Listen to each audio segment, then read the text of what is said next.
artists, they're struggling as it is. I think it's really unfair that we charge them so much. We really, really, really need to go back to make art free. Give artists a chance. That was Todd Rykaczewski, one of our guests today on Completely Booked. I'm Gabby. And I'm Amanda. Theresa and Todd are the founders of Word Revolt Art Gallery in Atlantic Beach. It's a nonprofit gallery dedicated to hosting free exhibitions and events that benefit artists, charities, and the community.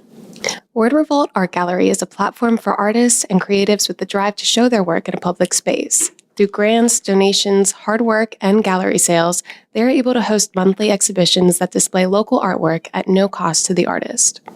Todd is also a published author whose first book is titled Word Revolt. We chat with him about the meaning behind this phrase that has become a major part of his life, and about his writing process, literary inspirations, and future projects. Todd and Theresa are incredibly passionate about cultivating the art and literary community in Jacksonville. Word Revolt Art Gallery has helped so many artists get their work out there and build a strong network of people to support local art. So without further ado, here's our interview with Todd and Theresa Rykaczewski.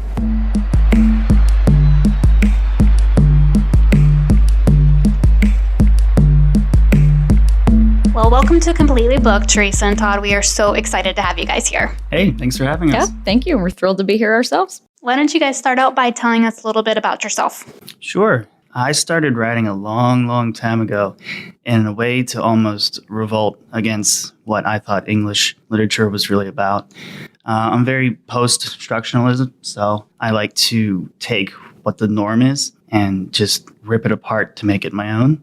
And so when we tell you about Word Revolt Art Gallery, we'll tell you the story about the first book and how it really got started. But my history in writing, I used to skip math class to go to AP Poetry. And then I would also skip art class and go hang out in a red leather chair in the library. So being here at the library is really cool. And what about you, Theresa?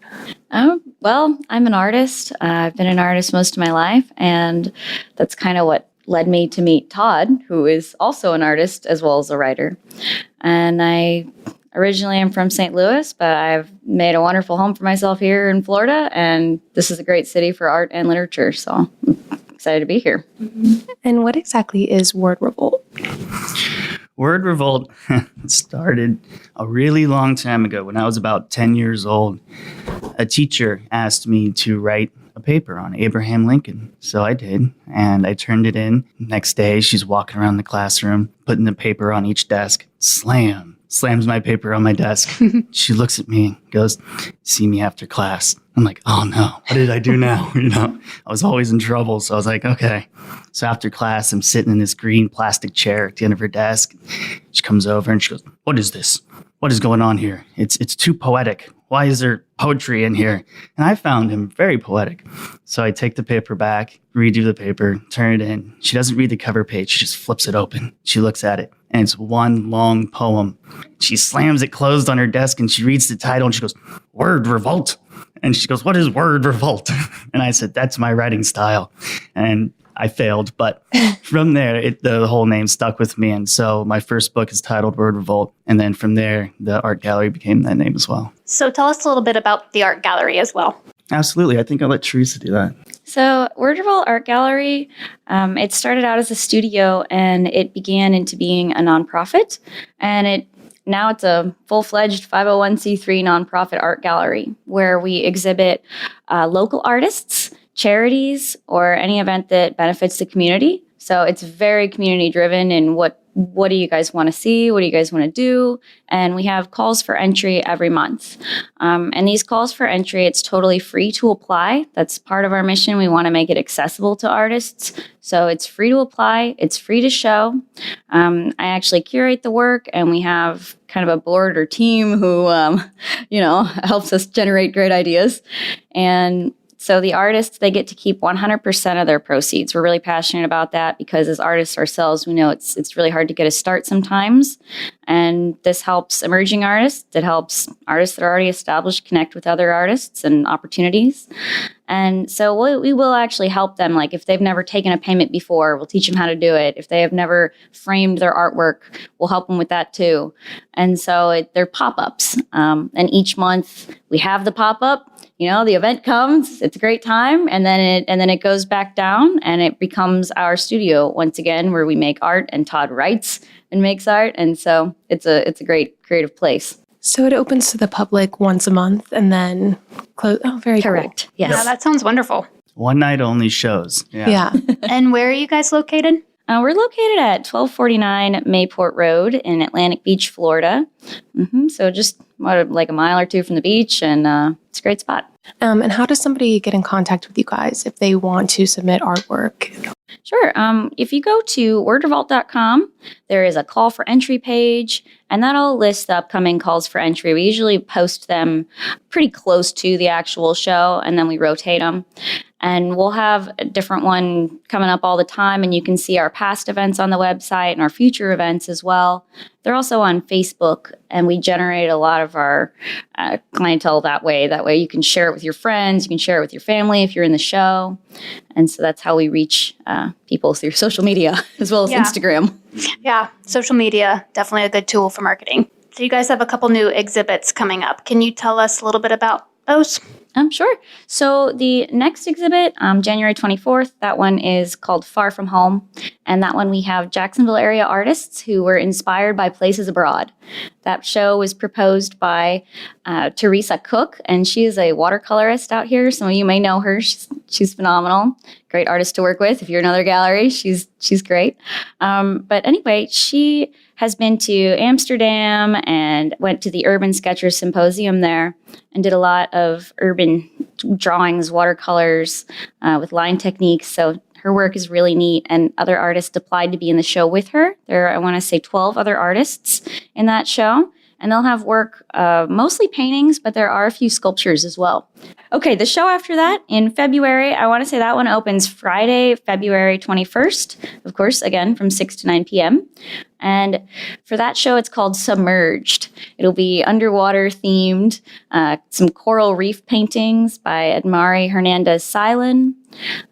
Kristen Kute, she has some really cool paintings that have some sea turtles involved and some mixed media.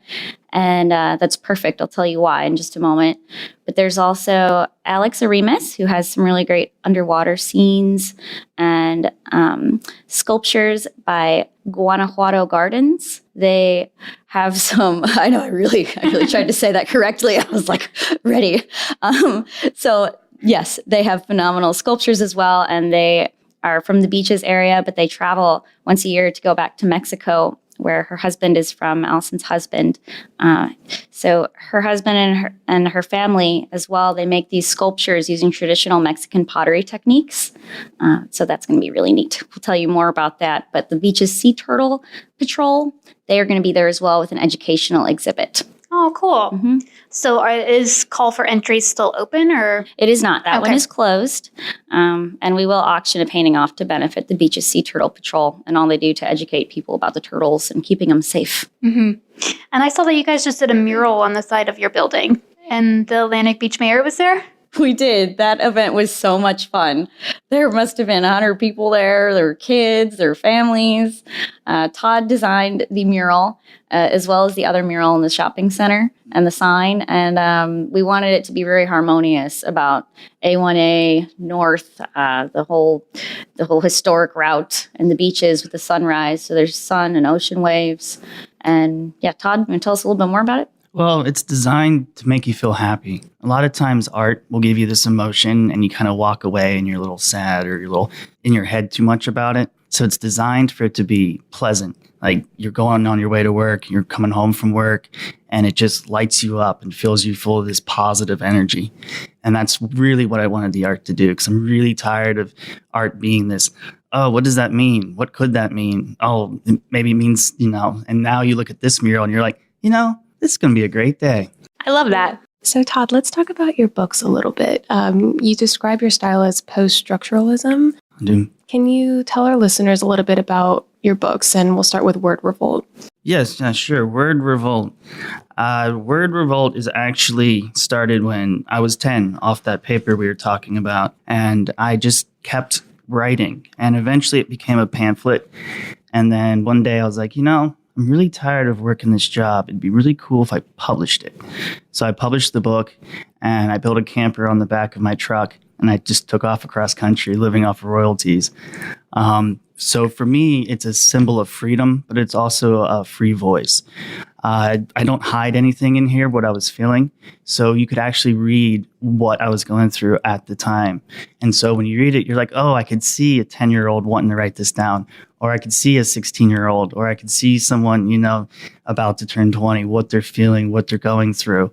And so it's mostly poetry, but there's also a lot of great short stories in here that made their way into the later novels. That's really interesting. So how many years of your life does it encapsulate?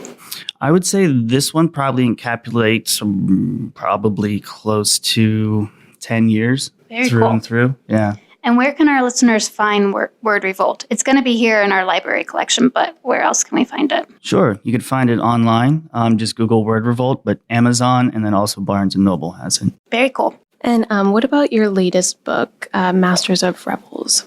Masters of Revels. Yeah, this one is super interesting. It's about Juniper. And for me, Juniper is the struggle and the journey that you go through when you're trying to find your identity in life. I feel like most people at some point question who they are, what they are. Why am I in this body? And you don't have to be one way or the other to have this struggle. I feel like we all go through this. And so it's Juniper's journey through who am I as far as what are people? Are we them? Are they? And it talks about that in here. And eventually Juniper finds what they're going through. So androgynous character Juniper lives a lonely life of work, sleep, and repeat, never speaking to avoid involvement. This comfortable state of denial is interrupted when invented to the play Masters of Revels, sparking a poetic psychological breakdown, revealing an identity beyond gender as human. Wow, that sounds great. You seem so young, but so wise. 31, so... I mean, that's really young. I feel like I'm behind on my books, too, so... Okay, let's talk about your next one, Earth's Shipping Yard. Yeah, absolutely. This is a super exciting one. I actually started off as a short story. I was only going to do about 10 pages. And then about 20 pages in, I was only going to do 20 pages. And then 50 pages in, I was like, okay, I think I'm going to go all the way. I came this far. I have to see where it goes. And so it's really about when we pass away, instead of going to heaven, if we weren't good to the earth and we weren't living green, we actually go wait in a shipping yard. And if our partner, when they pass away, don't decide to save us, then we're stuck in the shipping yard until they decide to save us. And so it's all about how we're living to save the earth if we get to come back. And in the end, I talk about utopia. And it's really about, let's stop talking about the end of times and let's start talking about how this place could be awesome. Why do we have to go to Mars to be in utopia? We don't. We have everything we need here. And that's the book. So Very cool. And I feel like that's, you mentioned, it was going to be 10 pages and then 20 and then so on. Writing poems and short stories, it must be hard to gauge when to stop and when to just, put a cap on it and be like, okay, this is going to be this book. And how do you decide when enough is enough with, poems and short stories? I don't. They kind of end themselves. So the process will be, I'll just write and write and write. And then I write one line and it's just like, that's it. I'm done. I think the typewriter decides really. So each one of the books that I've done are all on different typewriters. And every time I get a new typewriter, I feel like the typewriter has a story to tell me. And so I just type and type and type until it's over. I love that. And so what, so you have a typewriter that you type on. What else is your process of writing? What else goes in? Do you have to have a coffee? Does it just come to you at any time? You're like, oh, I wake up at 2 a.m. and I'm like, I need to write this down. Or do you have a specific process that you follow? Sure. Yeah. So I actually collect antique books and I will sit there and I'll page through them, especially old dictionaries. Love old dictionaries. And part of my process, I like to compare the definitions in the old dictionaries because definitions definitely change over time. They take words out, add new words. And it's really cool to see, what something meant in 1800 compared to what it means now. It's completely different. And so I'll sit there and I compare. And when I start comparing words, stories usually come to my mind. And what writers have sort of influenced you the most in your own personal writing style? I have a few, and it's going to sound almost like what everybody says. And last night I was sitting there thinking, what books were I reading at the time when Word Revolt started and what really sparked this whole thing? And I would say one of the books would definitely be The Picture of Dorian Gray, Oscar Wilde, really hit the home. Garden of Eden by Hemingway.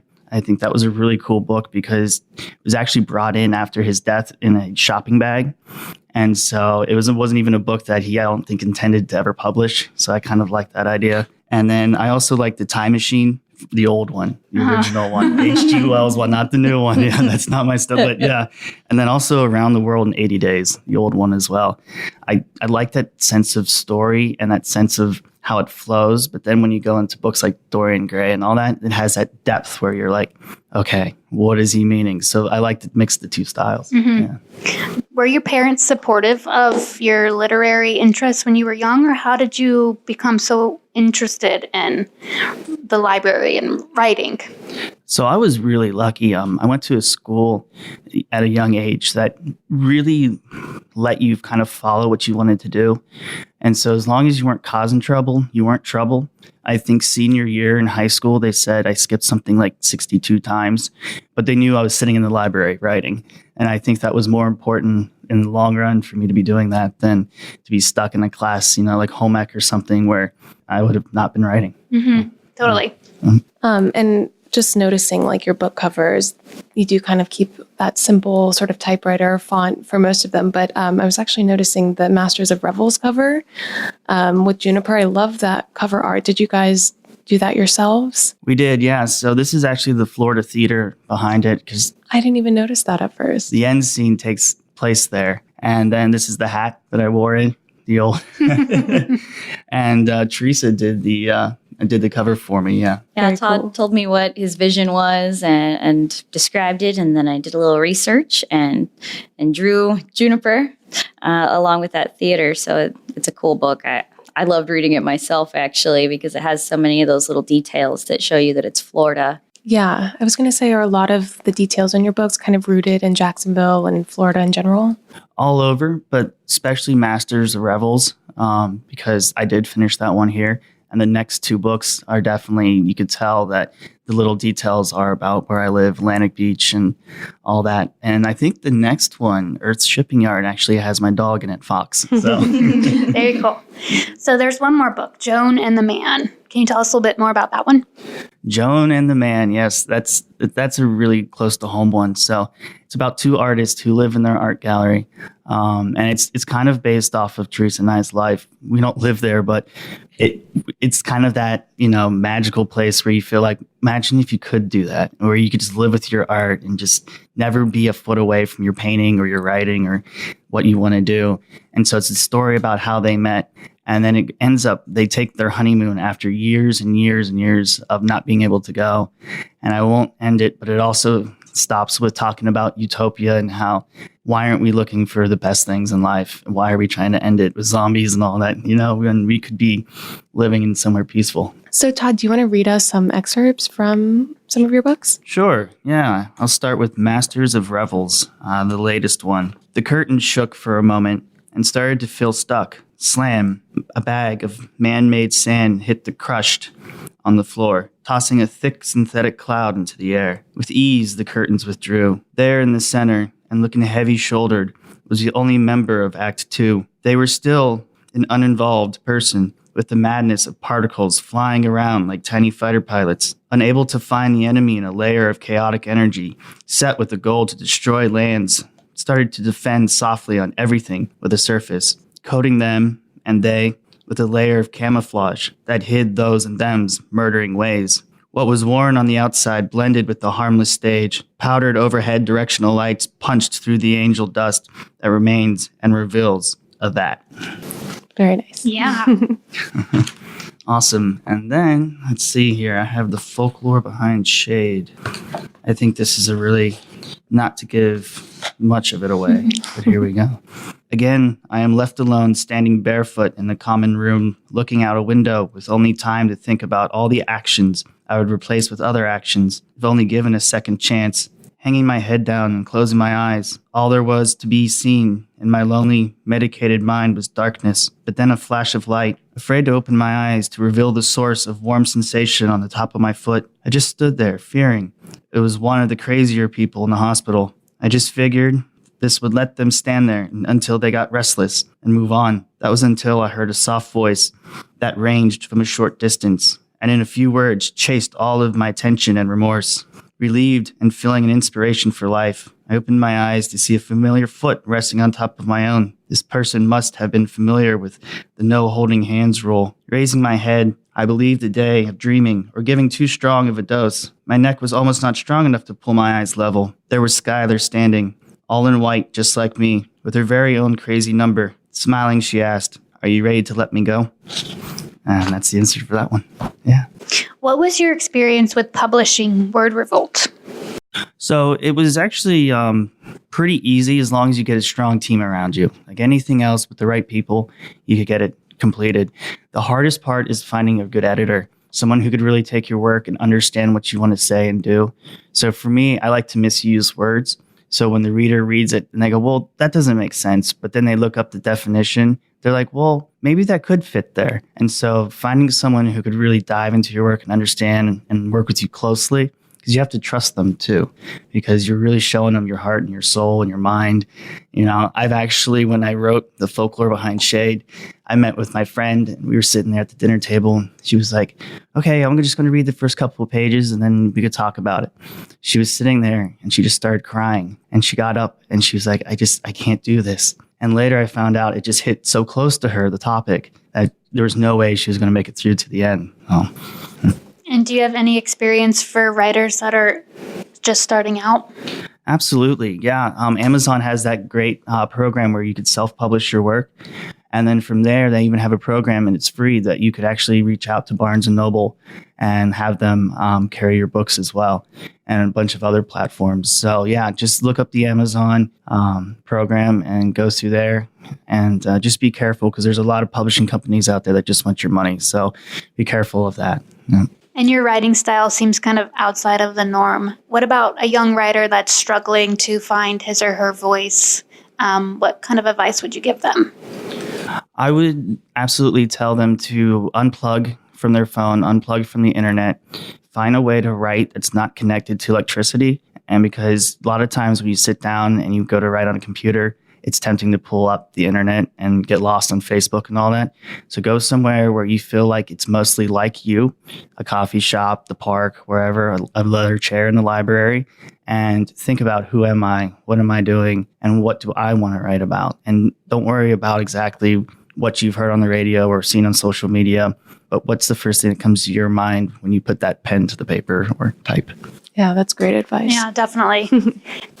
And earlier in the podcast, you mentioned that along with skipping math class, you would skip art class as well. Have you sort of rekindled your relationship with art and, meeting Theresa? It seems like you're quite an art fan now, and back in the day, maybe not. No, I've always been an artist. I just never like taking direction.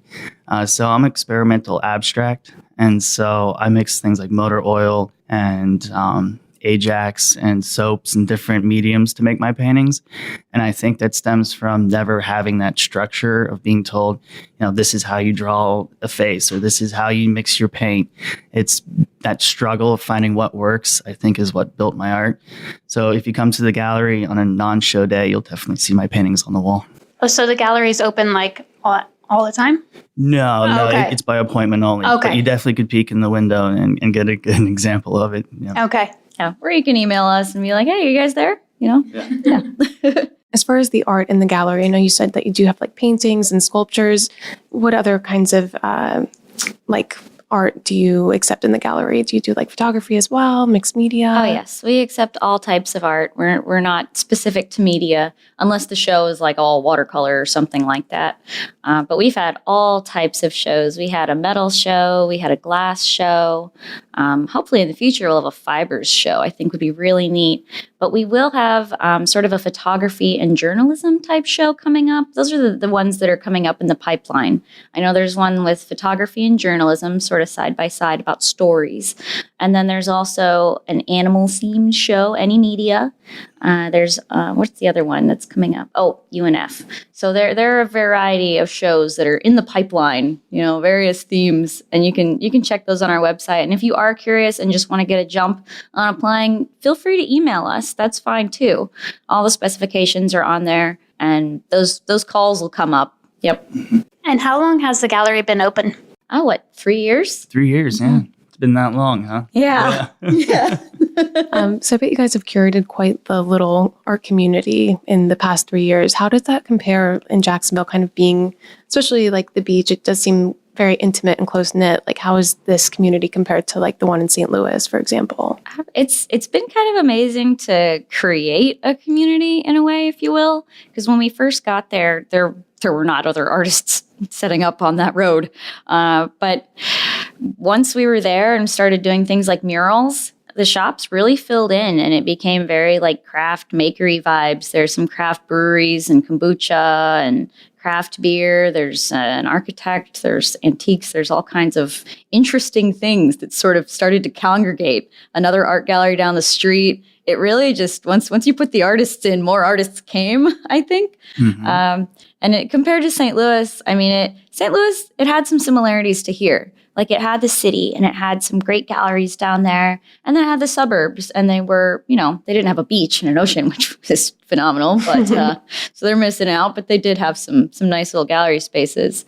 So yeah, it's similar. It's it has growth potential. Absolutely, yeah. I think our first show, we had 10 people show up, and now we're close to 100. So it's really growing considering we're only at 900 square feet. Yeah. It's great to see that. And Atlantic Beach Art Market opened up down the street too. So they have plans to put sculptures in the middle, of the road and build parks and stuff. So that's really transforming. Yeah. I was going to ask, do you guys participate in the art market at the beach too? Like, do you bring some of the art over? Oh, yeah. I participate in pretty much most of the markets. You can find our Word Revolt booth at the Riverside Art Market and North Beach Art Market especially. And so I occasionally do caricatures there, and I sell Todd's books, and we have art for sale as well. So you can meet me there. And I do want to say one thing that St. Louis has that Jacksonville does not is a St. Louis City Museum. And it's an artist space in a big warehouse where artists literally made installations all over its multiple floors. I wish we had that. We should make one of those, you guys. Yeah, that sounds real cool. Yeah. Plenty of warehouses in the warehouse district. I always envision what could be here. Well, is there anything else you'd like our listeners to know about the gallery?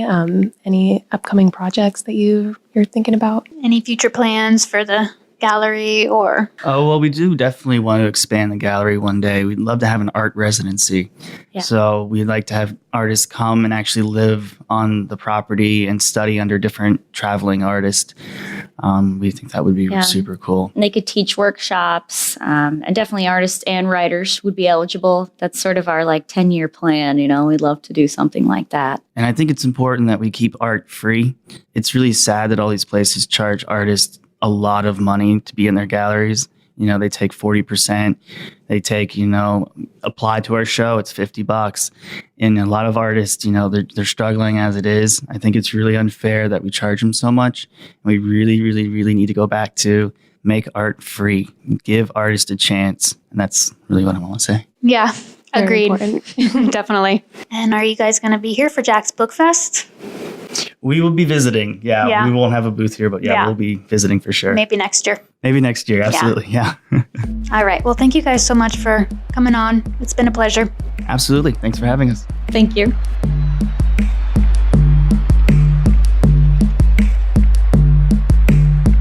Thank you guys so much for tuning in to Completely Booked this week. We hope you enjoyed hearing Theresa and Todd's Word Revolt journey.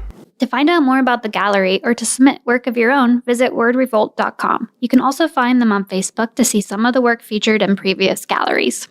As always, be sure to follow us on Facebook, Instagram, and Twitter at Jack's Library for updates on future podcasts and all library happenings. Until next time, I'm Amanda. And I'm Gabby. Bye, guys.